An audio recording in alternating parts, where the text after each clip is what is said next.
Hey, it's a Monday night at the Voice of College Football. That means it's a USC night here at the Voice of College Football. And we got Matt Zemek on the line as we always do each and every week now for 32 consecutive weeks. We appreciate Matt being here, and this means it's Trojans Live. So leave those comments and questions for the next 60 minutes in the live chat, and we will get to them.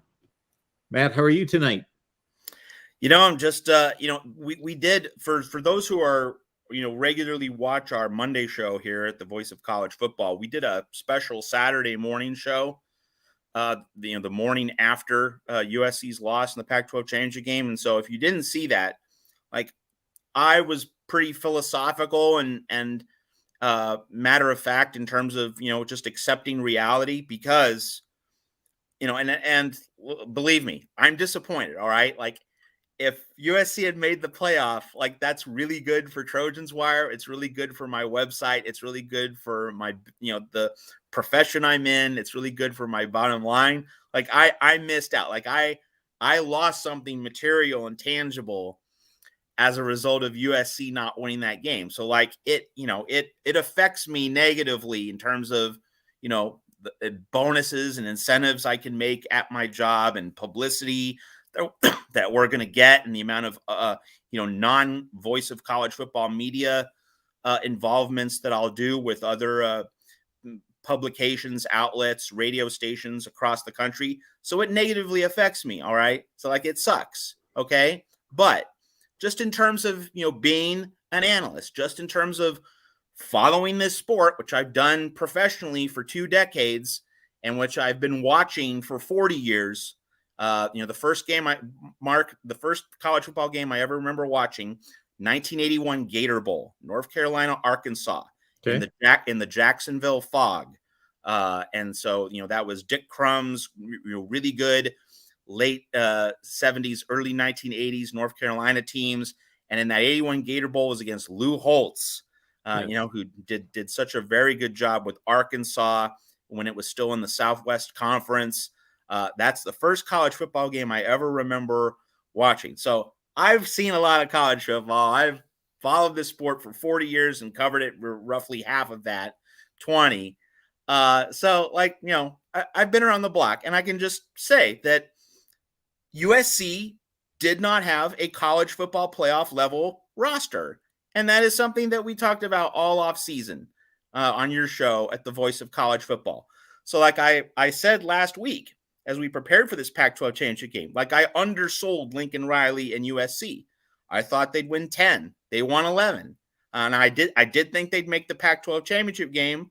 But I wasn't expecting 11-1, and I wasn't expecting this team to be one win from the playoff. Again, it's really disappointing. And I'm frustrated that, I won't get to cover the playoff and get, hundreds of thousands of the added page views that I would stand to get if USC had been in the playoff. But this was not a playoff roster. So I can just look at that reality and say, hey, this is pretty much how it was supposed to be, or at least this is where the ceiling was with this team. The ceiling was not as high as we had wanted it to be, or as we had hoped, but the ceiling was as high as we thought. Not, the hope, what you hope for, but what you rationally and analytically think, those are different things.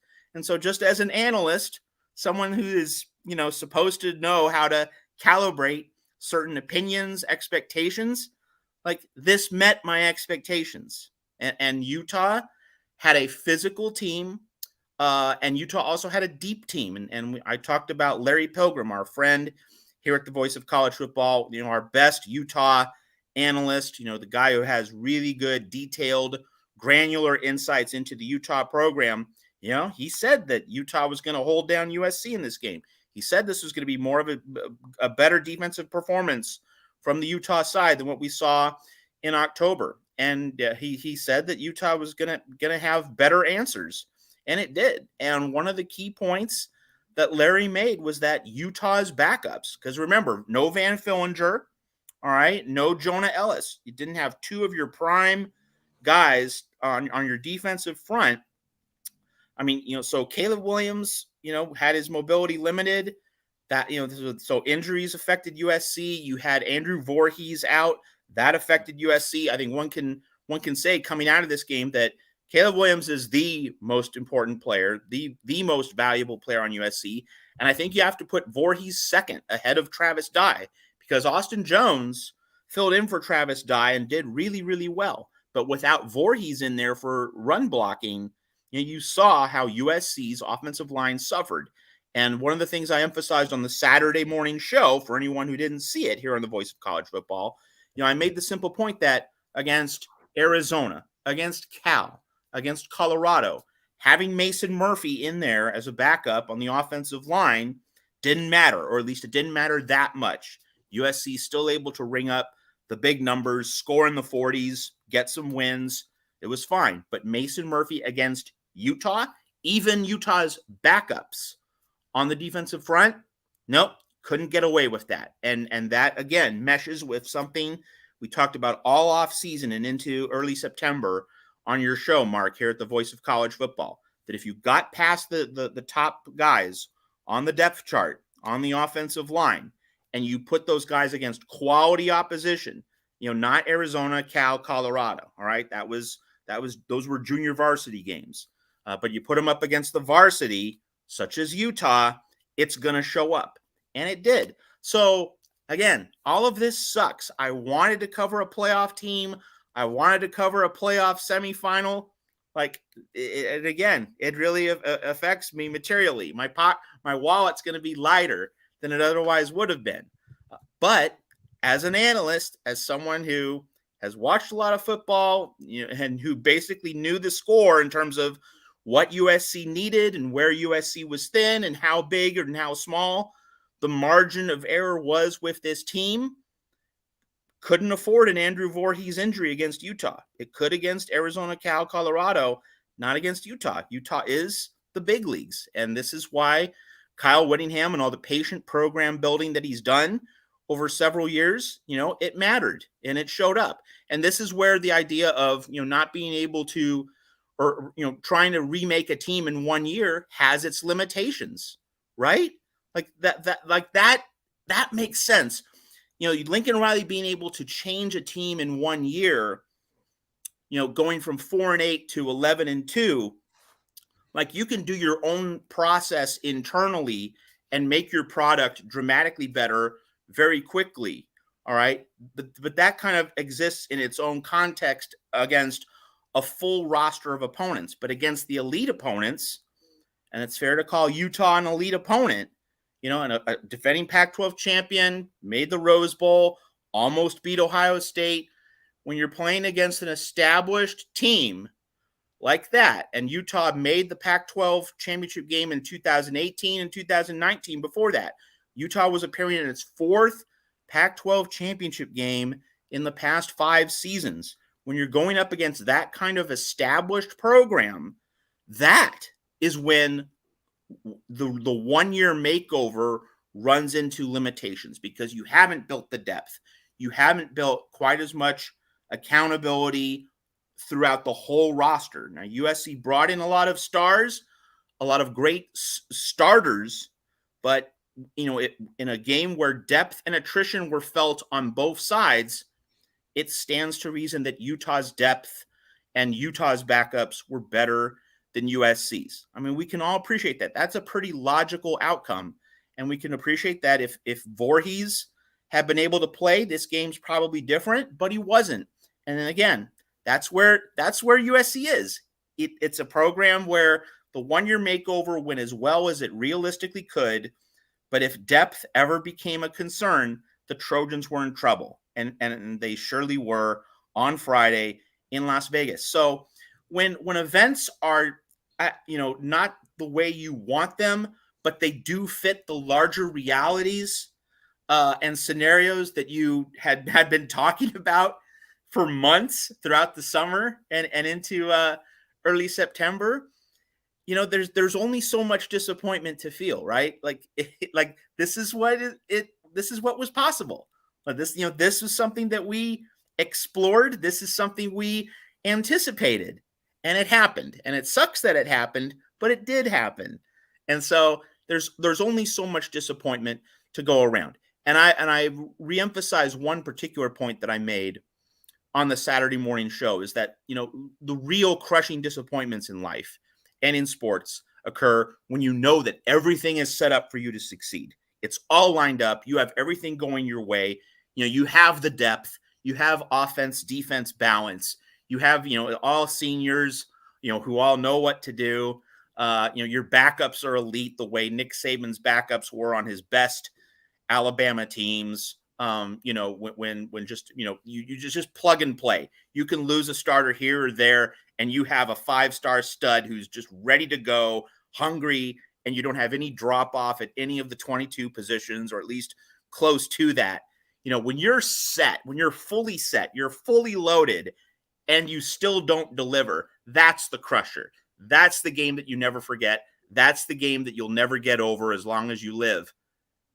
This is not one of those games, and this is not one of those seasons. And it goes to a particular point that, obviously, look, I get it. When Lincoln Riley loses a big game in a blowout, that's just going to bring up all the Choklahoma, Joklahoma, Crocklahoma, all the familiar attacks and the vultures pouncing in. It's going to happen. Part of the deal. I know it. I get it. I'm a big boy. But just in terms of serious analysis, you don't want to use this season as like the centerpiece or the foundation of the Lincoln Riley can't win big games argument, because most people thought USC wouldn't be in this big game. Most people thought USC wouldn't get here at all. Most people thought USC would miss the Pac-12 championship game, that it was going to be Utah against Oregon. Most people thought USC was going to win only 9 games, and play in the Alamo Bowl or maybe the Holiday Bowl. So USC, this happens sometimes in sports. USC overachieves enough, to get to that big stage. But then when it gets to that big stage, its weaknesses and limitations were exposed. But much as you don't penalize TCU for losing a 13th game, and congratulations to the selection committee for getting that one right and not putting Alabama in over TCU, much as you don't punish a team for losing in a 13th game, you shouldn't critique Lincoln Riley too much about the can't win big games narrative for getting to a big game in a year when he wasn't expected to do that. That you can't have it both ways. If you're gonna pound Lincoln Riley just purely as analysis. Now, in terms of Oklahoma Schadenfreude and Sooner fans enjoying a moment, like, that's fine. I don't care about that. But if we're just dealing with it with serious football analysis, and you really think, oh, this game really is an indictment of Lincoln Riley, no. This is not the example you use. You could use the 2018 Orange Bowl against Alabama. You could use the 2019 Peach Bowl against LSU. And you could also, just point to the 2021 season when Oklahoma was preseason number 2, predicted to make the national championship game, not just a playoff semifinal, but the national title game. And Lincoln Riley couldn't put the pieces together with Spencer Rattler, with, a defense that was supposed to be very good.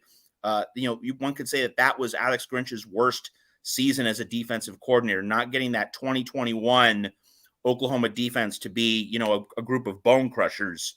Those are the failures that represent the case, the argument against Lincoln Riley and his coaching credentials. You don't use this year because you were predicting, and I'm not saying you, Mark Rogers, I'm talking to the general audience and people who were skeptical of Lincoln Riley in year 1 at USC to begin with. If you were skeptical of Lincoln Riley about this first year at USC, well, he refuted you, all right? He exceeded what you, a skeptic, were predicting. You can't then just say, oh, well, look at how he failed against Utah in a 13th game with an 11-1 record. No, you have to admit that he did better than what you were anticipating, but then his limitations caught up with him in a big game against a good team. So just in terms of serious adult football analysis, anyone who was skeptical of Lincoln Riley before the season, you can't just suddenly put all your poker chips on the table and say, look, I was right.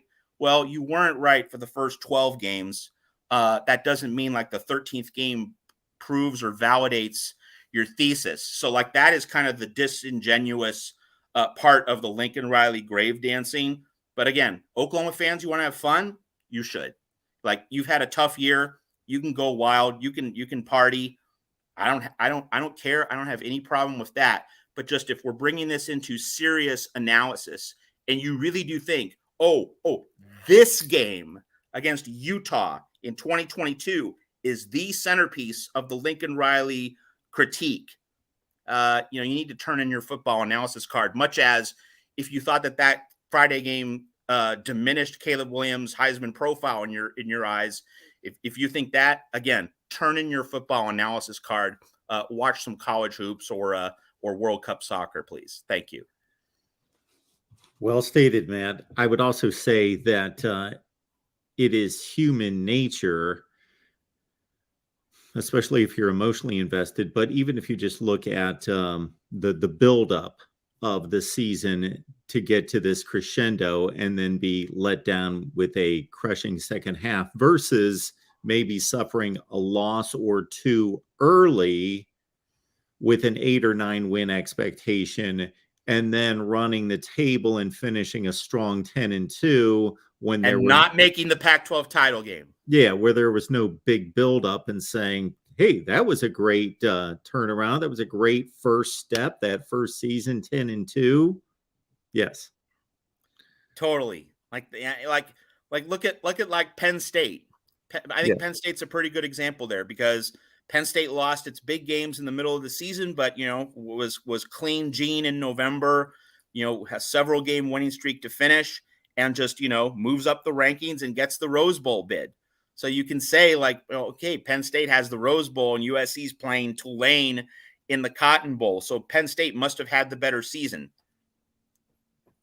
You can't look at Penn State and USC in a head-to-head comparison and say with a straight face that Penn State, A, played better, and B, performed better and had better results in terms of the games it played over the course of 12, 13 games. Now, did Penn State have the better bowl outcome at the end as the product of its season relative to USC's season? Yes, of course. You'd much rather be in the Rose Bowl than you would be in the Cotton Bowl against the Group of 5 champion. But that's a bowl outcome. It's not an outcome of a game played on the field.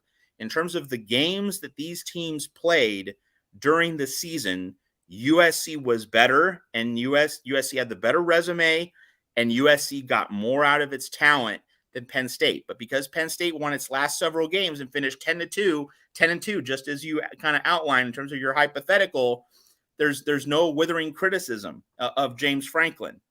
Even though Lincoln Riley did a better job than James Franklin did this season. So that is a great illustration of how, recency bias, and also just, the last game that you play in the regular season, the last game you play does leave a very big impression. And especially when it's for the stakes that were involved in that game, USC having a chance to go to the playoff and, of course, falling short. Great point on your part. USC, of course, had Utah on the ropes, but not drastically on the ropes. You also wonder, both from a scoring and time management situation, but even maybe more so from a psychological standpoint, had USC been able to add on to that lead when they had the opportunity, how much that, of course, just mathematically gives them more distance, but psychologically ups their confidence, puts Utah in a place where maybe it seems close to insurmountable, despite all the time left in the game, that they were maybe very close to getting that game to a point where they would have had it really in hand.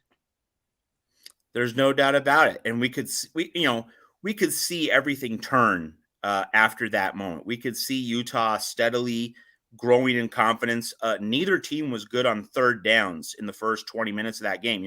USC converted 2 fourth downs to get its touchdowns and to get that 17-3 lead, but it didn't convert a third down all the while. But then in the middle of the second quarter, Utah began to convert third downs, and Utah began to shift the game on third downs, and it just led to a snowball. And of course, the other part is that Utah was able to stack together possessions, getting the ball early in the second half. And so Utah was able to bridge the end of the second half, of the end of the first half with the start of the second half, which is something it also did when it came from 14 points down in that October game in Salt Lake City. So in addition to the psychology, there was also just the reality that Utah was able to bridge possessions in the middle eight, that fashionable new term in college football. And that was able to just create this big pendulum swing effect. And it magnified USC's inability to pounce when it had the chance to get a 3-score lead over Utah for the first time this season. Not doing that, very decisive in the outcome. I'll also say this about Lincoln Riley's legacy and how it bridges from Oklahoma to USC.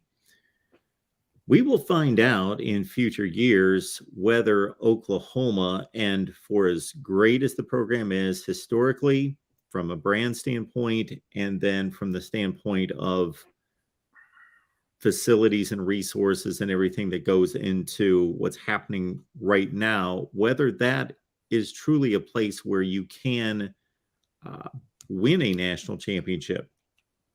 So we'll see if maybe the shortcomings that Lincoln Riley experienced at Oklahoma either were based on his shortcomings as a coach, maybe, or just a lack of tenure, that if he would have been there 3 or 4 more years, 5 more years, that we would have seen him break through, or that maybe Oklahoma, especially an Oklahoma version in the Big 12, just isn't equipped based on its recruiting that is extremely high, but maybe not quite where it needs to be versus the truly elite in the nation, a place that can win a national championship anymore. Well, my immediate reaction to that is that, in 2017, Lincoln Riley had, really as loaded a roster and as loaded an offense as he reasonably could have hoped for. And for those who haven't heard me say it, I'm going to say it again, that the worst in-game decision of Lincoln Riley's entire coaching career was not going for it in fourth down and half a yard from the 15.5-yard line in overtime against Georgia in that 2018 Rose Bowl. You have the quarterback, you have the running back, you have an elite offensive line. What you are afraid of that you'll get stopped on 4th and half a yard in the red zone in overtime against Kirby Smart's defense in a game that, had over 90 total points at the time. Like, that is the decision where, it's a lot like Sean McVay with the Rams. I mean, I know he won a Super Bowl, but like, we've seen Sean McVay, just paying attention to the NFL, we've seen Sean McVay be very conservative in a lot of 3rd and 4th down and short situations. Like, he's not the riverboat gambler that you might expect of a really young coach. And Lincoln Riley had his moment of paralysis in that Georgia-Oklahoma game. So the point of that is to say that, decisions can shape outcomes. And I don't think that Oklahoma is so far below the Kirbys, the Dabos, the Sabans, that it faces, a significant gulf in talent and in terms of what it can achieve. I think that gulf is not very wide at all. And I do think that Georgia should be favored to win the national title. And obviously, I think part of that is playing the Peach Bowl in Atlanta. Like, Georgia just played the SEC championship game in Atlanta. It now gets to play the Peach Bowl in Atlanta. Like, that is a home game against an Ohio State team with a lot to prove, an Ohio State team that I think is pretty soft. So I think Georgia has the right matchups to win the national title. But, like, even looking at Georgia's win over LSU, I mean, it was a comfortable win, but, Jaden Daniels was hurt. And also, the LSU is a 4-loss team. Like, this was not 2019 LSU, to be sure. It wasn't even like Les Miles' 2011 LSU team. It was several notches worse. And Georgia was playing it with its food for a lot of that game. And of course, if we didn't have that blocked field goal return for a touchdown, it might have been a very different game, because Georgia's corners were struggling with LSU's receivers early in that game. It really could have been a very different game without that blocked field goal return. And we also saw Georgia, struggle with Georgia Tech for 20 minutes. Like, that was a pretty even game on the scoreboard for a quarter and a half before Georgia finally woke up. Georgia scored just 16 points against a Kentucky team, which lost at home to Vanderbilt. I mean, Georgia barely beat Missouri 26-22 in a game that was legitimately down to the wire. Like, that was still a contest with 3-4 minutes left. It was still very much up in the air. Like, Georgia has not been this team that was, several notches ahead of every non-Alabama opponent the way it was last year. This Georgia team is much closer to the pack. It's much closer to the rest of the sport, which is why Michigan would have a chance against the Dogs in a potential national championship game. And of course, that game is going to be in LA, so not as easy a commute for Georgia. And it might not feel like a Georgia home game. You'll probably get more Michigan fans in the building if you do get, I'm just projecting, if you do get a Georgia-Michigan championship game. So it's not a lock the way most Georgia games felt like last year. Obviously, the Alabama games were not locks, but every non-Alabama game that Georgia played last year did feel like a lock. You don't get that same sense this year, especially the way Georgia, could not separate itself from Kentucky, from Missouri. So I make that point about Georgia this year to emphasize that, no, I don't think that at Oklahoma, or for that matter at USC, that there's this impossible gulf that you can't really make up in terms of ground and with recruiting, with the transfer portal. I think that's a bridge that Lincoln Riley can definitely cross at USC. I don't think that Georgia, exists on this mountaintop that is unreachable for the Trojans. Tim Prangley, appreciate you being here. As always, Tim is one of our hosts on our USC post-game show, along with Tony and Rick. Tim says Raylan Goforth leaves and Justin Flo joins the portal. So Justin Flo, of course, the outstanding 5-star linebacker who is at Oregon, has suffered some injury issues, but when he's on the field has been a bit of a force. So I don't know if that's a direction that USC would want to go. Where do you think the positional targets would be? Not necessarily the individual players, but obviously defensive side of the ball. But how would you rank the units of focus in the transfer portal for this SEC offseason? Line play, line play, line play. It's all about up front. And Larry Pilgrim made a really astute comment here just a moment ago, saying that Utah was able to play the long game against USC twice and wear down the Trojans over the course of 60 minutes. So another great point from Larry, because USC got up 14, and some teams, when they get down 14, they panic or they go away from their game plan. Utah stuck to the plan. Utah stuck to its formula under Whittingham, Ludwig, and Scally. And over 60 minutes, it trusted that the plan was going to work, and the plan did work. And so, that is something that USC needs to become. USC needs to aspire to that kind of standard where, if something goes wrong here or there, we lose a key player, we can stick to our plan, and with physicality on both sides of the ball, both sides of the line of scrimmage, we can stay the course and stick to our preferred plan for 60 minutes. So it's all about line play. Let's also just briefly touching back on the Pac-12 championship game. You didn't see Tuli Tuipulotu have much of an impact. Utah's offensive line was a brick wall that Tuipulotu could not get through. And of course, Tuipulotu, he can't do it himself. He needs other studs.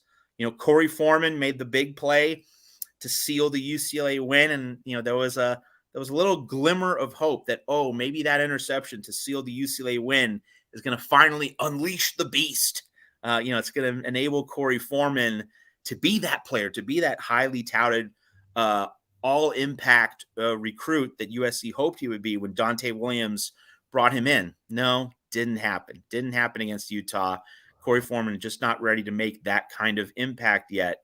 So you just need to fortify your defensive line and your offensive line with some bruisers, and you need to get that depth on the offensive line so that when someone like Andrew Voorhees is out, and of course Brett Nealon is done, late game injury, he's not going to be able to play in the bowl game, so he has played his last game for USC. When those kinds of leaders on your offensive line or also on your defensive line either get hurt or they're double teamed and they're taken out of the action, where's the next man up? Where's your other impact linemen to steady things and to fortify your roster in the trenches? So it's all about line play. Obviously they're like over 1,000 players in the transfer portal already. This is just day one. Lots of stories to cover. So I know I'm going to miss plenty of stories, but one story I've already seen is that Alabama has 5 offensive linemen in the portal, 5 on day one.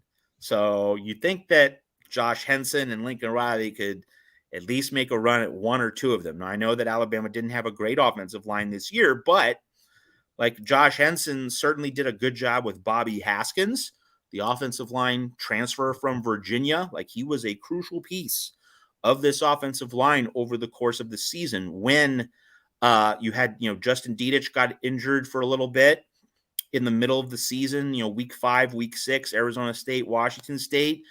Haskins was able to be a bridge there. Cortland Ford got injured. He didn't really play much the second half of the season. Haskins was really the guy who had to hold this offensive line together on several occasions. If USC does not make that Bobby Haskins pickup in the transfer portal, this team does not win 11 games. So you would think that at least one of those 5 Alabama offensive linemen would be a target for Josh Henson and Lincoln Riley. And then, of course, on the defensive line, Texas A&M, Jimbo Fisher, there have been some transfers along that defensive front. And, of course, Josh Henson is an offensive line coach, but he used to be at A&M under Jimbo. So he might be able to have a connection there to get one of those D linemen from A&M. So those are, I think, a couple of the plot points that USC fans should be following relative to the transfer portal. And I think Tim Prangley mentioned, Raylan Goforth leaving and Justin Flo coming in. Sounds like a workable scenario to me. And USC got Travis Dye last year, so maybe Justin Flo is the Oregon Impact transfer this year. Now, of course, Dye transferring out of Oregon, that was partly because you had Mario Cristobal going to Miami, and now you have Dan Lanning, different dynamic, so it could be a different situation in terms of that. Also, of course, Travis Dye has family and he has roots in Southern California. So that was a factor in his decision. But nevertheless, Justin Flo should definitely be on USC's radar. I know he's not a defensive lineman, but still, in terms of fortifying defense, that is certainly important. If we're going to position groups beyond offensive, defensive line, it's linebackers because, well, we saw how bad USC was at tackling, and you need linebackers who are going to make tackles. Like, you can't, and this goes to one of the points that you've made over the course of the season, Mark, that if Bryson Shaw is recording a lot of tackles in the secondary, it means that the linebackers aren't making as many tackles as they should be. So I would say ultimately defensive line number 1, offensive line 1A, basically. Like, you got to get both of those. You have to have great results stocking up on your 2 lines, and then linebacker would be number 3. If USC can make great gains at those 3 position groups, but especially along the lines, you can feel pretty good about what this team has coming in 2023 with, Caleb Williams back for another year, a very deep receiver core back for another year. Those are the 3 position groups to look at.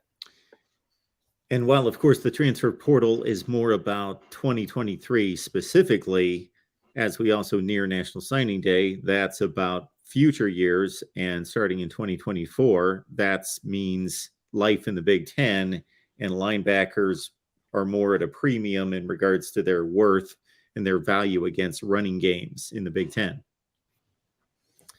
LBC Trojan, appreciate you being here. Of course, you know that. You guys, between you, Tony, and Tim, make it happen for us each and every Wednesday night with the Pac-12 live chat show. So that's a complete look at the Pac-12 every Wednesday night with those guys. And then, of course, after the USC games, and there's one to go against Tulane in the Cotton Bowl. Congrats to the Utes. Time to win your first Rose Bowl. Helton beat Franklin. So I like Coach Witt and Utah's chances. To me, in that Rose Bowl, I mean, I just look at Sean Clifford against Utah's defense. I just and hey, like Larry, you made the point. Sean Clifford against the Utah defense, and I'm totally on board with that. Like, last year you had CJ Stroud against Utah's defense, and of course, it wasn't even really Utah's defense because a lot of bodies were unavailable. Utah had a skeleton secondary, so of course Jackson Smith-Njigba was able to go off, but Utah's not having the same problems on defense this year in terms of not being able to find bodies in the secondary. So I think that Utah is going to bring its knife and its fork and is going to feast on Sean Clifford. Okay, let's see what Vegas says. Utah -2. So they're looking at a nail biter. I would expect that line to go up to -4 by kickoff. Okay. Still a reasonably close line. Yes. And and I really have a difficult time. I know Utah has won the Pac-12 championship and they beat the other best team in a sweep, but I really have a difficult time distinguishing the top 4 to 5 teams in the Pac-12 as being a clear, like other conferences, this is the best, they're the second best, they're the third best. Sure. So in looking at this, yes, Utah earned the right to be called the best team in the Pac-12. Now, we know Penn State is not nearly the best team in the Big Ten. So the Pac-12 is gaining a bit of a seeding advantage here in this matchup. Yes, and that's why Utah better win, or else the Pac-12 looks really bad. I would also say the same for Oregon versus North Carolina in the Holiday Bowl. That's a game you have to win if you're Oregon. Because with North Carolina, like North Carolina had a season that was better than expected, and most people were not picking North Carolina to win the ACC Coastal before this season began. But North Carolina goes up against North Carolina State and Clemson, two of the better defensive teams in the ACC to close its season, the kinds of defenses that Drake May was not facing for the balance of the regular season, and he got his teeth knocked in. So, North Carolina got exposed, and so if Dan Lanning in Oregon, who did contain Utah, and Cam Rising, who stood up physically to the Utes, if they can't handle North Carolina and if they can't score big on the Tar Heels defense in the Holiday Bowl, like with Bo Nix playing, like he's expected to play that game, if you can't light up North Carolina like a Christmas tree, then that's a problem for Oregon. So like here's the thing about bowl games, and we know this, the matchups do, as you said, with Penn State, it's obviously that's the third best team in the Big Ten, but playing in the Rose Bowl because the Michigan and Ohio State are in the playoffs. So the way the cards get dealt, you could have one conference's second best team against another conference's third or fourth best team. So it's definitely a matchup that's favorable for Utah. But what goes along with that is you better win the game. You can't do a Washington State losing to Central Michigan in the Sun Bowl, which is what we had last year. And of course, the Pac-12 has done a lot of face planting in bowl games in recent years. So the Pac-12 has the favorable matchups, but you also better win them. It also applies to Oregon State going up against Florida in the Vegas Bowl. Anthony Richardson, entering the NFL draft. Well, you better beat a Florida team without Anthony Richardson if you're Oregon State. If you lose that game, yikes. And hearing 20 opt-outs or something like that, something crazy like that for Florida. Yeah, so like you better be able to win that game if you're the Beavers. And last but certainly not least, USC against Tulane. So a lot of USC fans. I'm not saying most USC fans, but let's put it this way, a vocal subsection of USC fans are saying, I hate this matchup because we're not going to care about the game. And then if we lose to Tulane, we're never, ever going to hear the end of it. Well, I mean, first off, it's the Cotton Bowl. Now, of course, Mark, like you, I'm a college football traditionalist. Like the Cotton Bowl, it's a game I revere. It's a game I respect. Like this is an important piece of college football history. It's one of the 4 original bowl games, or at least part of one of the 3 bowl games that came into being in the mid 1930s to join the granddaddy, the Rose Bowl. So the Cotton Bowl, to me, big deal. But for a lot of younger fans, not a big deal, especially since you had that like 20, 25 year gap between the death of the Southwest Conference in the mid 1990s and then the return of the Cotton to New Year's Six status when the New Year's Six came into play in 2014. So for a 20-year period, the Cotton Bowl was not a top tier bowl game. That might be part of it, but most of it is just it's not a playoff game. It's not a playoff bowl. So, it's just doesn't feel the same. But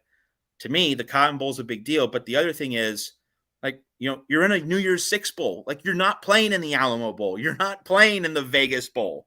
This should be a step up, and this should be seen as a reward for the season that you have. And it brings up the point that, if USC had tripped up against UCLA or Notre Dame or at any other point during this season, in addition to the 2 losses against the Utes, USC would be in the Alamo Bowl. And that would be terrible.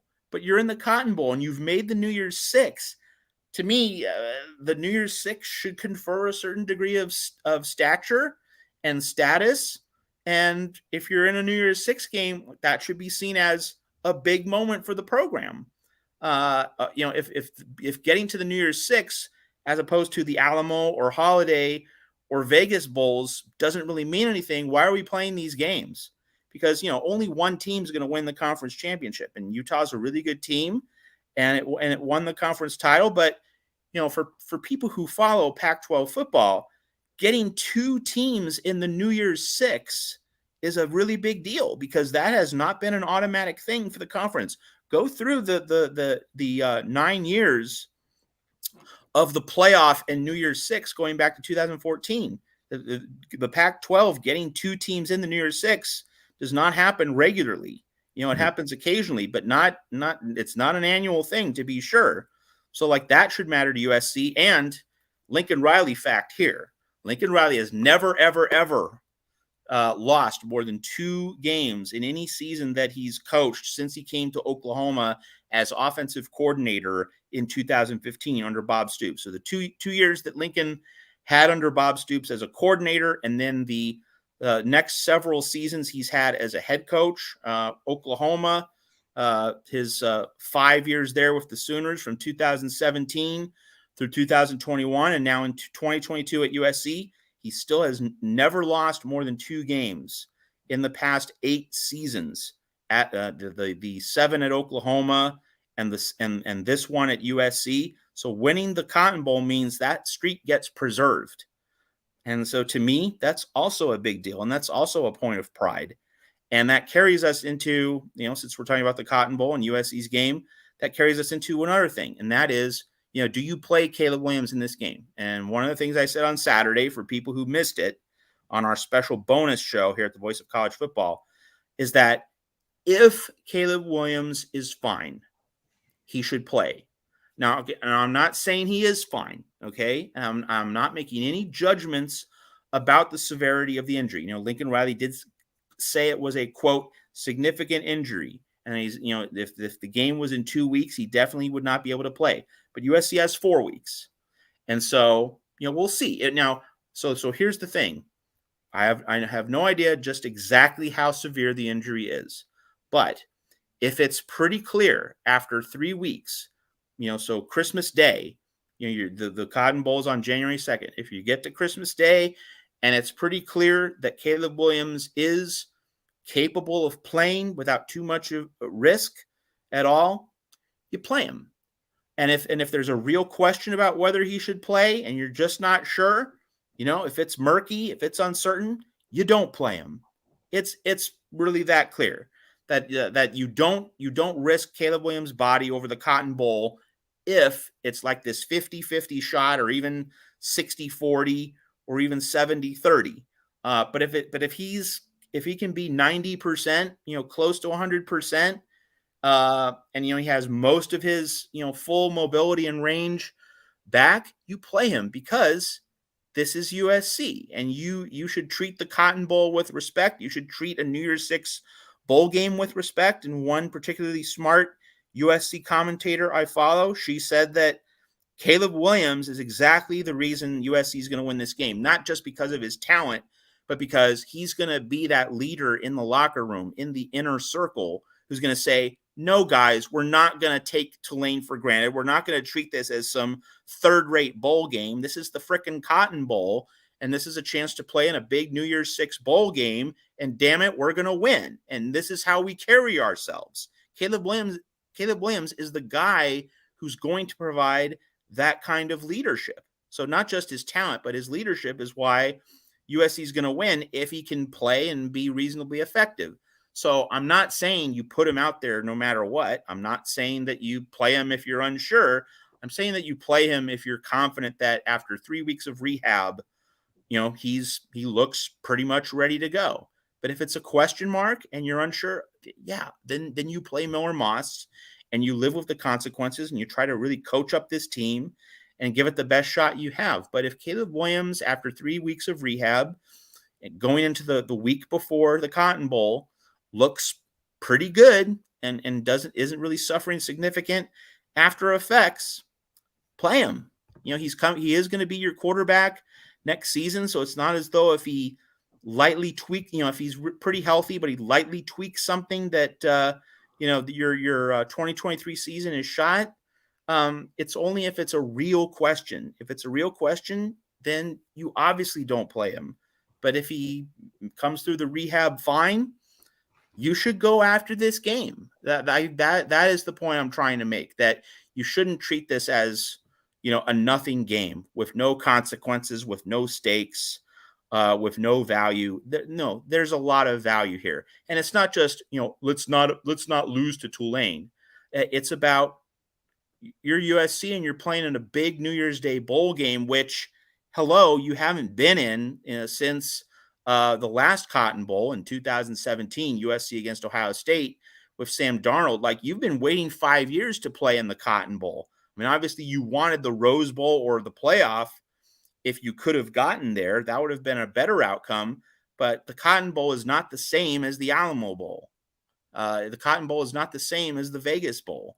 Like, if outcomes matter and we play games with a scoreboard and a running clock, like, it should matter that USC got here to the Cotton Bowl, to the New Year's Six, instead of a podunk game played before Christmas, or, played on a Tuesday in Detroit, in front of 25,000 fans. Like, the bowl assignment should matter. Was it the very best bowl you could have gotten? No, but it's still a really, really good bowl. And if the culture is right at your program, you should attack the bowl aggressively. And I should point out, in terms of Lincoln Riley and his history at Oklahoma, OU played in the Cotton Bowl 2 seasons ago against Florida, and Sooners could have sulked because they weren't in the playoff. No, they absolutely dismantled that very good Kyle Trask, Kyle Pitts team coached by Dan Mullen. They absolutely tore Florida to pieces. So, like, Lincoln Riley, a guy who grew up in Muleshoe, Texas, who grew up in a state where, the Cotton Bowl is revered because that's where it's played. Like, Lincoln Riley gets the culture of the Cotton Bowl. He gets the history surrounding the Cotton Bowl as a Texas kid. So it's no wonder that he took the game very seriously, even when it wasn't a playoff semifinal 2 years ago with Oklahoma. So, hey, USC fans, if Lincoln Riley thinks the Cotton Bowl is a big deal, that's why you should treat it as a big deal. Not because I think the Cotton Bowl is a big deal. Just follow Lincoln Riley's example. Okay, Matt, there's a lot to clean up here. So there's a number of tidbits that I'd like to hit on that you've reviewed here in the last 5 or 10 minutes. So I'll try to run them down in regards to my thoughts about some of these points. One would be, and the most recent would be, yes, it is the Cotton Bowl, and regardless of your view of college football history, think of it this way.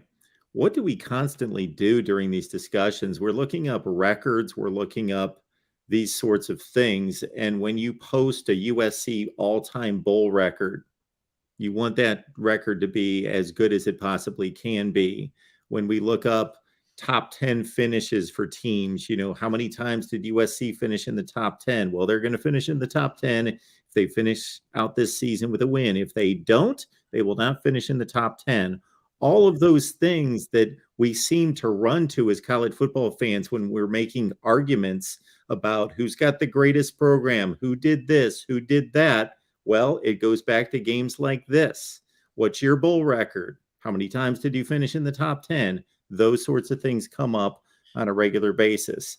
And people remember bowl games. I am not going to argue that it hasn't been diminished because of the playoff. There's no question about that. But people remember bowl games. Don't you, as USC fans out there, don't you remember the bowl appearances? You may not remember exactly that Cal game in 04 versus the Washington State game versus then you kind of but you remember, yeah, we played this team in this bowl game. We played 17 was the Cotton Bowl against Ohio State, 16 was the Rose Bowl against Penn State, 15 I believe was a Nebraska Holiday Bowl. There was 14 was a Wisconsin Holiday Bowl. You can go to Georgia Tech in the Sun Bowl. I can do it, and I'm not a USC fan. I can tell you who they played every year in these bowl games, but I can't remember every specific regular season game. They are memorable. The other point to be made here, people, is that this can't be said about every regular season game versus every bowl game, but it can be said about 90% of them. And this is why I don't understand people's disregard for their team's performance in bowl games. Anytime your team is playing, unless it's a conference championship game, which USC was certainly fortunate enough and earned a conference championship game, every time you're playing, and that includes even the UCLA game, even the Notre Dame game, there are other games being played at that time, meaning College Football Nation's attention is not solely focused on you and your team. They're watching this game and that game, and the audience is divided. Bowl games, for the most part, there's some overlap, but most of them, and specifically this game, all of College Football Nation, anybody who wants to be watching sports, basically, unless they want to watch some random NBA game, but people that are watching big time sports during the holidays, they will be watching the Cotton Bowl. You will have more people watching this game, USC fans, watching your game than any of your other games. So you want to perform in front of a national audience. Those are pretty much my highlights when it comes to just specifically USC, and then I had some other notes about Mark, gather up your other points because I just want to make one interjection on that last point you raised. You can fire up your other talking points while I talk for just 1 minute, and that is that just in terms of the bowl schedule, the Cotton Bowl is going up against the ReliaQuest Bowl, which is formerly the Outback Bowl, and the Citrus Bowl. Now, the ReliaQuest is Mississippi State against Illinois. So that is like a third tier level matchup. I mean, it's interesting because you have Mike Leach against Brett Bielema, but those are moderately good teams. Like that's a moderately good bowl. It's not certainly a king size matchup. And then the other bowl, USC and the Cotton Bowl, are going to go up against on Monday, January 2nd. So it's January 2nd because when January 1st is on a Sunday, that's to the NFL. So they put the New Year's Bowls on January 2nd. The other bowl, the Cotton Bowl, is going to go up against is the Citrus, and that's LSU against Purdue. So a couple things there. One, Jeff Brom, the coach of Purdue, he's probably going to go to Louisville. He's probably going to make the switch to the Cardinals, and that would certainly take some of the air out of that game. But the other thing is Jaden Daniels has 4 weeks to heal up from the treatment he got from Jalen Carter and the rest of that Georgia defensive line, which tenderized him. So a healthy, rested Jaden Daniels against Purdue, like LSU Purdue, that should be an absolute blowout. That should be boat race city, USA. So in terms of the 3 games that are going on late morning on January 2nd, the Cotton Bowl is by far the best and most interesting matchup of the three. So that the ratings for that game are going to be good, but moreover, the ratings, the number of people watching the Cotton Bowl are going to dwarf the ratings for the other games that are going on in that same time window with Mississippi State, Illinois, and LSU, Purdue. USC, Tulane, definitely going to be the most attractive matchup of the three. Well, I will say, out of if you're talking about just fringe college football fans or people just wanting to watch sports and whatever the biggest and best sport is for the day, they're certainly going to gravitate to a Cotton Bowl above a Citrus Bowl, and certainly the ReliaQuest Bowl, which is especially with the Heisman winner too. You're going to be able to watch Heisman Trophy winner Caleb Williams. Now, if you're talking about me, though, I'm an aberration. Those three games on my scale are almost equal for me. And if anything, actually, I'm drawn to watching the SEC take on the Big Ten. But that's me. I'm an outlier. I absolve you. I'm an outlier. I grant you absolution. In regards to the Pac-12 and these 7 bowl games, I believe it's 7. Tim had put up that if chalk prevails, that the Pac-12 will win 5 of the 7. I will say this about the North Carolina-Oregon game in particular, that if you're just basically looking at the two conferences, the ACC and the Pac-12, and saying, is this a fair seeded game? Yes, it's a fair seeded game. So North Carolina is the 2 seed as the championship game loser and the team with the second best conference record in the ACC. They may not be the second best team in the ACC. I believe that would go to Florida State, but by seeding, they are the second best team. And Oregon is certainly, by lieu of not making the championship game, they're a lower seed. And again, Oregon State, Washington, it's just, I can't separate them. The only separation for me is Washington went 10-2 overall. So Oregon, yes, to Matt's point, Vegas has this as a 10.5-point game. And before I looked at the spread, that's about the number I had. Oregon is a better football team than North Carolina. There's no question about that. So they need to take care of business and win that game. No questions. But in terms of comparing the two conferences and the seedings of those two teams, yes, that will look good for the Pac-12 winning that game against North Carolina. They can't be concerned with or pay pity on the ACC having poor teams in the 2 position in their seeding. So Oregon needs to take care of business and win that game. And unfortunately, my last point concerning, I got 2 more points. One concerning the seedings in these games is, as a guy who wants to, and I know, Matt, you're in this business as well, both as a fan and an analyst, as a professional, like to compare the conferences and have real data that means something. Unfortunately, we're in a day and age where you have to take into consideration opt-outs, and the opt-outs are, to a certain extent, the tangible conclusion of what used to be here the last 5 to 10 years of how much are these teams invested.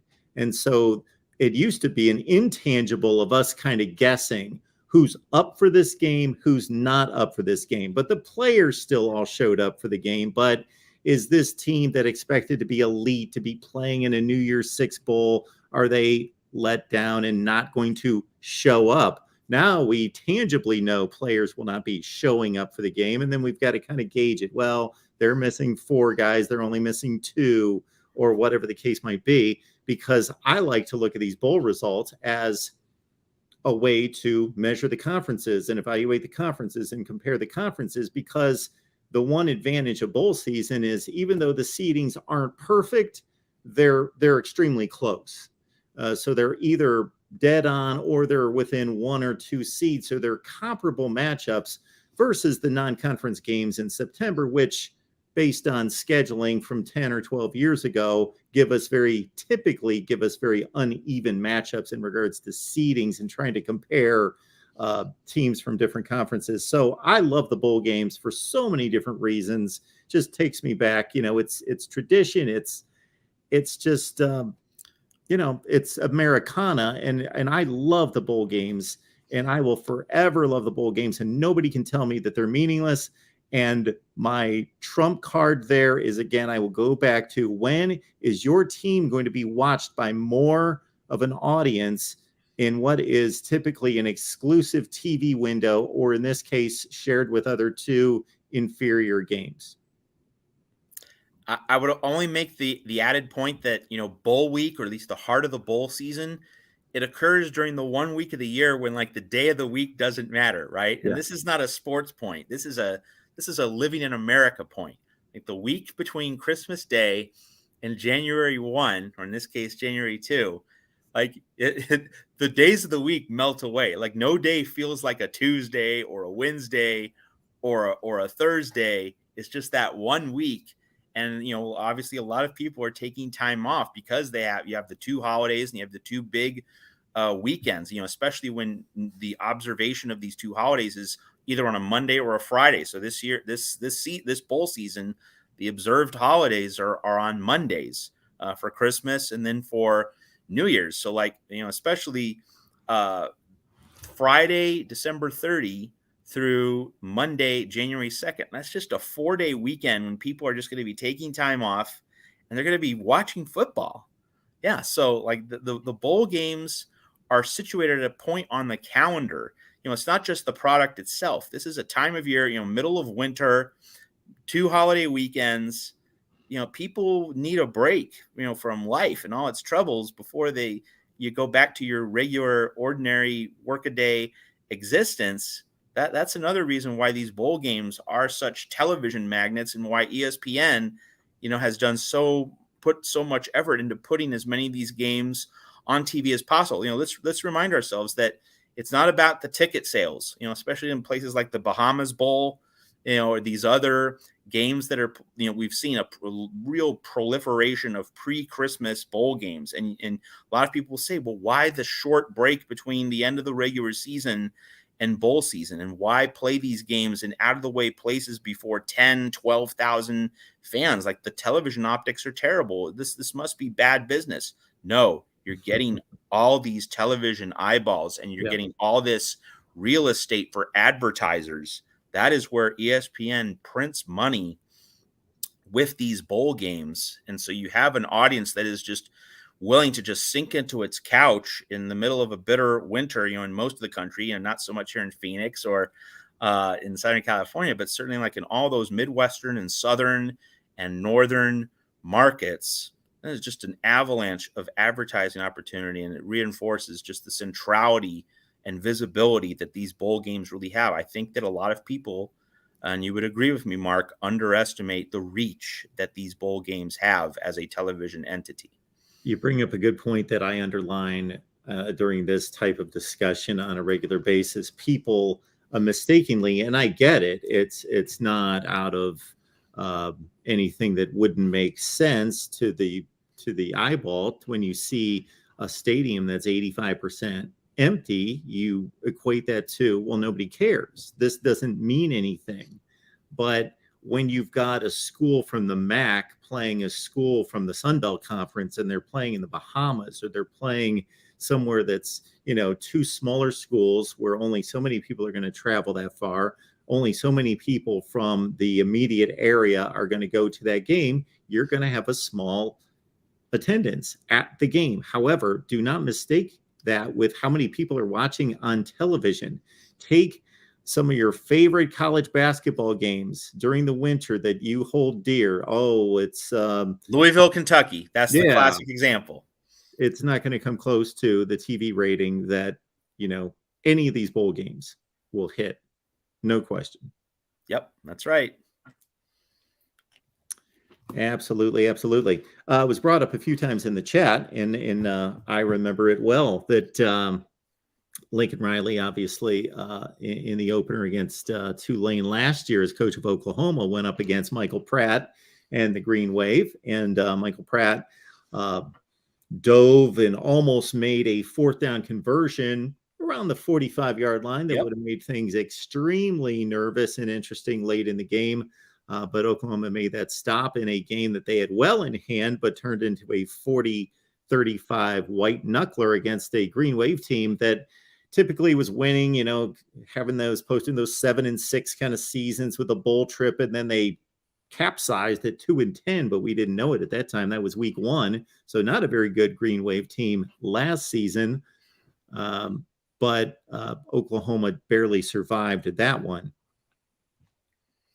Yeah, that's definitely gonna be a plot point in the lead up to this. That what happened in that Oklahoma Tulane game last year. Yeah, I mean, and hey, Willie Fritz, just briefly, this is coaching carousel season, and of course we had the insane Scott Satterfield to Cincinnati story. I mean, that is just absolutely hilarious. That one coach of one team goes to another school, which he happens to be playing in a bowl game, and a couple extra special touches on this at Fenway Park for that Fenway Bowl with Cincinnati and Louisville. The two teams are going to have to share the same sideline. When you have a bowl game played in a baseball stadium, this was true for the Emerald Bowl that you had in the San Francisco Giants Park. Absolutely. Two teams had to share a sideline in that layout. It's going to be the same at Fenway Park. So Scott Satterfield coaches this game for Cincinnati against the team he just left, Louisville. He's going to just be a few yards away from his Louisville players and assistant coaches. So I find that absolutely hilarious. It's an absolutely amazing bowl storyline. But just, in terms of the coaching carousel, what if Power 5 athletic directors been doing all these years, not snapping up Willie Fritz? We've kept saying it. When there's an opening, I mean, we saw this with Georgia Tech. Georgia Tech wouldn't go for Willie Fritz. And we've seen other programs, the lower tier of the Power 5, that kind of program. They've had chances to get Willie Fritz. They wouldn't go for him. And Tulane is just saying, thank you. We have our first big New Year's Day bowl game in over 80 years. You have to go back to the 1940 Sugar Bowl when Tulane played Texas A&M. That's the last time that Tulane had a top-tier bowl appearance. And while we're on that subject, Tulane and USC met in the 1932 Rose Bowl. USC won 21-12. Tulane's coach back then was a guy named Bernie Bierman. And for college football historians, Bernie Bierman, after going to Tulane, he won 5 national championships with the Minnesota Golden Gophers. They were the dynastic power in the 1930s. So there's more bowl history with Tulane than you might think, and it's certainly it's not a lengthy history, but just in terms of the moments that Tulane has had, the Green Wave had some special moments. And of course, they were an SEC program for over 30 years, from 1933 to 1965. That's something younger fans might not be aware of. But just to kind of just draw this circle with Willie Fritz, that Power 5 ADs had a chance to get him over and over and over again. They wouldn't go for him. And now here's Willie Fritz's crowning moment, and he gets his big moment in the spotlight against USC in the Cotton Bowl. My first remembrance of Tulane was playing a Liberty Bowl game against Penn State, a 9-6 game, I believe, in 1979. And then, of course, I think their last dip into greatness was, of course, with Sean King in 1998 as an undefeated team. That defeated BYU. Yep. And in terms of that bowl game against Penn State in the late 70s, you said 1979. I believe it was 79. Well, assuming it was, Larry Smith, who coached USC to 3 straight Rose Bowls in the late 1980s, before he went to the University of Arizona, which really was his springboard to the USC job. And, he beat USC in the Coliseum as Arizona head coach. That was one of his bigger moments in Tucson. He coached at Tulane in the late 1970s before coming to Arizona. Another former Tulane coach that USC fans will know, Bob Toledo, who is the coach of the last UCLA team to win a conference championship. That was in the same 1998 season when Tulane went 12-0 under Tommy Bowden and offensive coordinator Rich Rodriguez.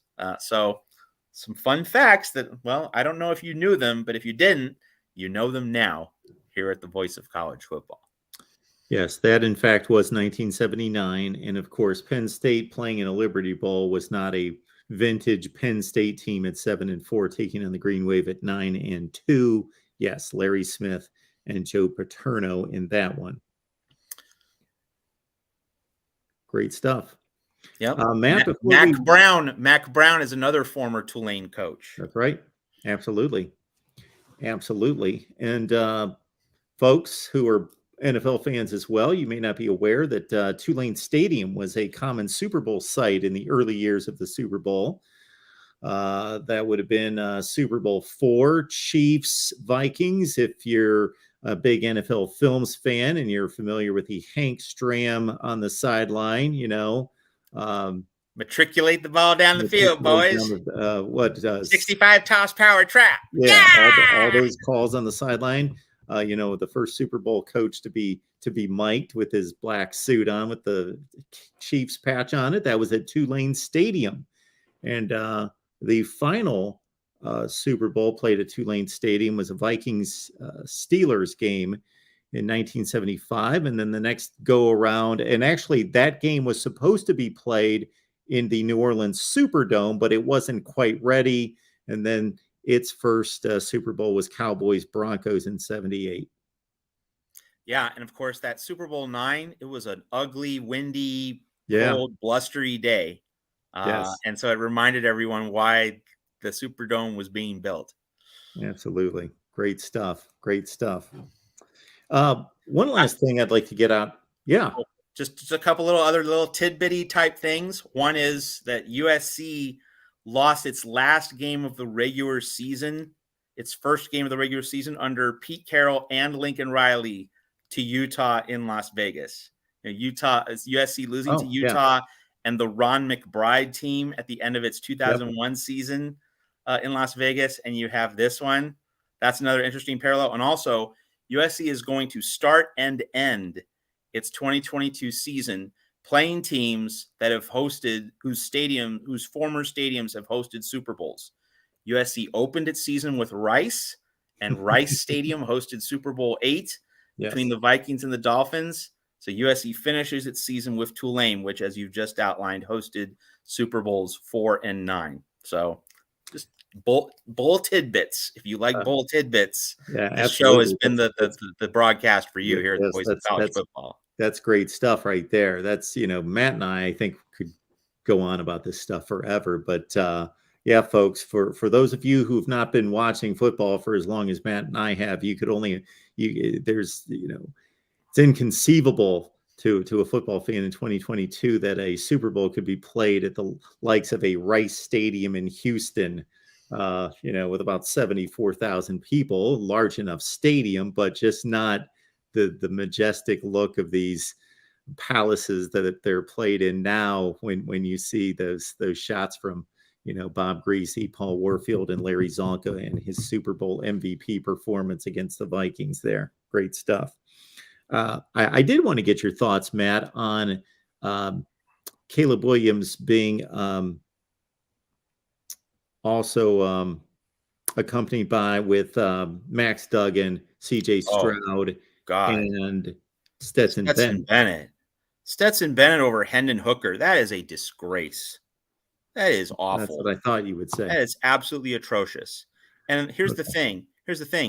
Tennessee lost 63-38 in to South Carolina. Like, that loss was not on Hendon Hooker. That loss was on the defense. And Hendon Hooker gets injured midway through. Like, that, he had nothing to do with that loss. Like, he had nothing negatively that we would assign. We would not point to like the quarterback as being responsible for that game. And so he missed the Vanderbilt game, which Tennessee crushed the Commodores in. That, like, you're removing Hendon Hooker from your Heisman finalist list for that. That is an absolute disgrace. And of course, as I mentioned much earlier in the show, Georgia scored just 16 points against Kentucky, just 26 against Missouri, was lucky to get out of Columbia with a win there. I mean, Georgia had some clunkers on offense this season. I mean, Stetson Bennett, hey, like, we're not talking about whether he's good enough to win the national title because, well, he did it last year.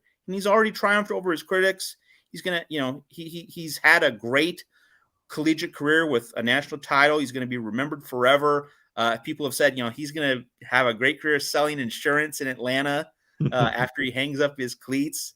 But he's not a Heisman Trophy finalist. He's not one of the 4 best players in college football. Whereas Hendon Hooker is the guy centrally responsible, in terms of a player. I mean, Josh Heupel was a coach, but Hendon Hooker is the player who unlocked the potential of Tennessee football. He is the guy most responsible for Tennessee beating Alabama, beating LSU, being in any sort of position to contend for the college football playoff.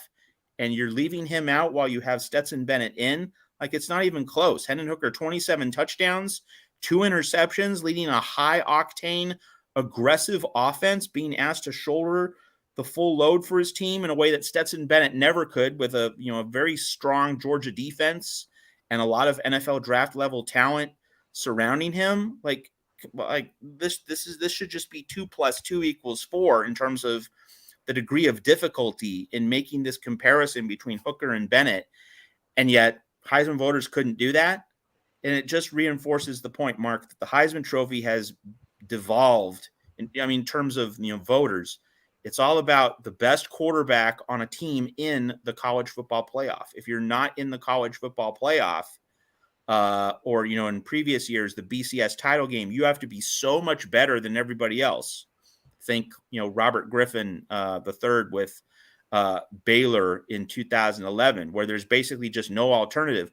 Unless it's that clear, Heisman voters go with the college football playoff quarterback who makes the biggest impression. That's what the award has become, and it's an absolute disgrace. And I should point out that 4 years ago at my Patreon site, which, I still put out my podcasts, my Get Off My Pylon podcasts on Patreon.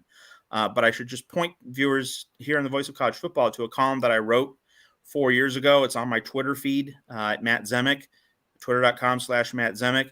It's called the Heisman 10. And I think the Heisman Trust ought to invite 10 players to the Heisman ceremony every year to give more people, this victory lap, give more people, the honor and the recognition of being recognized publicly at the Heisman ceremony. And I think that the plan should have 7 at-large candidates. So like you have just a general top 7 instead of limiting it to the top 4, which is now the Heisman Trust's policy.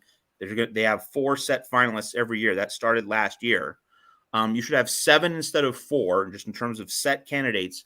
But the Heisman 10 would be rounded out by 3 extra categories.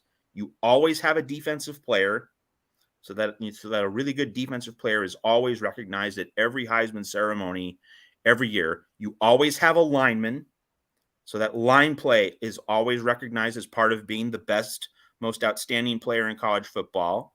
All right. And the other thing is you have a group of 5 player. You have a player from one of the smaller conferences who stands out from the crowd. So you make sure that you're including all of the FBS. I could even say that you should include an FCS player. Maybe you do 6 at-larges and you include an FCS player in the mix. But you get the larger point. You should have 10. You should have more players from more perspectives, from more positions, from more conferences, and recognize all of them as part of the Heisman ceremony, the most prestigious individual award in American sports, more prestigious than NFL MVP. I mean, the Heisman is unique, and it's carved out this very unique place as an individual award. Like, we don't have a 1-hour ceremony for NFL MVP from the Downtown Athletic Club in New York with a 1 hour of ESPN television with Chris Fowler being the MC. There's no other award like it. We should be honoring more players from more circumstances. So that is the Heisman 10 plan that I put forth 4 years ago. And I basically reshare it every year at this time, precisely because the limitations the Heisman has placed on its award in recent years, not just unfair, but really very absurd from a vantage point of football analysis. So that's a great plan. I'm all for that. That's a great idea. None of that ever struck me, but to make it more inclusive and to include those various factions of college football. Yeah, recognize defense, recognize line play, recognize the group of five. Yeah, I think that's great. Love it. Roger Dodger, to answer your question, no. Roger Dodger wanted me to answer that question, so I answered it. No. Okay. All right, folks, USC Live. It's great that you enjoy it, but others will as well. So tell your friends, tell your college football acquaintances on social media that we're here every Monday, 8 p.m. Pacific time. Get on back here next Monday, and we'll talk USC, of course, as we close in on National Signing Day, and we'll bring in some Tulane media to talk Green Wave as well. Matt, we always appreciate it. Anything in particular on Trojans Wire that we should be aware of? Well, we're covering the portal, and the Raylan Goforth news broke while I was doing other things, so I'll obviously get to that story. But the main thing is this is Heisman Trophy week, so we're gonna look at all of USC's Heisman Trophy winners from the past. I mean, it's because USC's gonna have its 8th Heisman winner. Like, this is the week to go into USC's rich Heisman history. Like, this is the week to do that. The Cotton Bowl will be there, in late December and in the following weeks. And, of course, the transfer portal is a constantly evolving story that we are covering, but that's going to come out in drips and drabs and just related to specific players coming out. But this week, most centrally, it is Heisman week. Trojans Wire is your home for complete USC Heisman Trophy coverage. Awesome. Matt, thank you so much for making this happen. Without Matt, we don't have a USC show. That is for sure. So make it on back here next Monday and show your appreciation and Matt's work on Trojans Wire. Thanks so much, Matt. Have a great week, and we will get together soon. Thanks so much, Mark. Have a great week, everybody.